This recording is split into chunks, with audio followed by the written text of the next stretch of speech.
vous fais cette petite vidéo parce que je suis en train de corriger quelques copies d'élèves en géographie pour changer un peu de l'histoire parce que épreuve d'histoire géo, il y a aussi de la géographie. Et donc, je voulais vous montrer un peu deux, trois petites erreurs que j'ai pu remarquer pour que vous puissiez ne pas les faire. Ça, j'avais travaillé dans ce chapitre sur l'urbanisation dans le monde, sur la réalisation de schémas et de croquis en géographie. Donc, je vous montre ça et je vous explique un peu ce que j'attendais et surtout ce qui n'a pas été dans les copies des élèves pour vous expliquer comment vous pouvez vous améliorer, vous perfectionner. Alors, vous voyez, ici, par exemple, bon, c'était la consigne, c'est de réaliser le schéma de l'organisation spatiale d'une ville.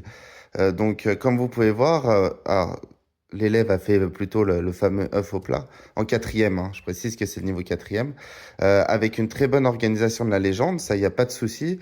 C'est un peu désordonné autour de tout ça, mais en tout cas, il y a tous les éléments que j'attendais. Et surtout, elle a bien fait correspondre le bon figuré, hein, les figurés, les figurés de surface, les figurés ponctuels, les figurés linéaires, ce qu'on avait vu avec les élèves. Donc ça, il n'y a pas de souci là-dessus. Le seul reproche que je peux faire à ce travail, c'est un peu un manque de soin et de précision sur la réalisation du schéma en lui-même. Et puis surtout, il n'y a pas de titre. Mais en tout cas, on sent que l'élève a travaillé. Donc ça, je l'encourage. Et comme c'est une compétence satisfaisante, ça fait un 8 sur 10. Ici, on a un autre croquis, un autre schéma de l'organisation spatiale d'une ville. Et je ne peux pas le valider, le corriger. Ça reste insuffisant, même si on sent que l'élève a essayé de reproduire deux, trois choses, parce qu'il n'y a pas de légende. Ici, c'était le croquis des villes dans la mondialisation. Ce que je peux vous expliquer rapidement, c'est notamment l'histoire des mégalopoles qui sont pas situés précisément sur la carte, hein. Souvent, on regarde ici, là, c'est fait un peu à l'arrache et il faut faire attention à ça, hein. Mégalopole d'ailleurs et pas mégapole. C'est ce qui peut être reproché à ce travail, même si l'ensemble est plutôt correct. On parlera pas de l'écriture de certaines villes, mais bon, en tout cas, le travail reste satisfaisant.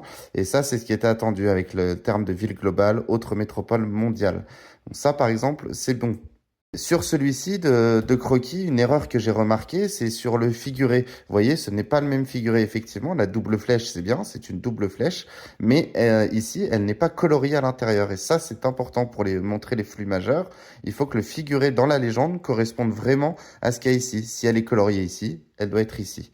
Et une autre erreur importante de ce travail-là, qui est à souligner, bah, c'est l'orthographe, hein. Hiérarchie des métropoles, les villes globales, beaucoup de fautes d'orthographe. Ça fait perdre des points, même si le travail est bon et satisfaisant. Pour s'améliorer, il faut améliorer son orthographe et faites attention à ça.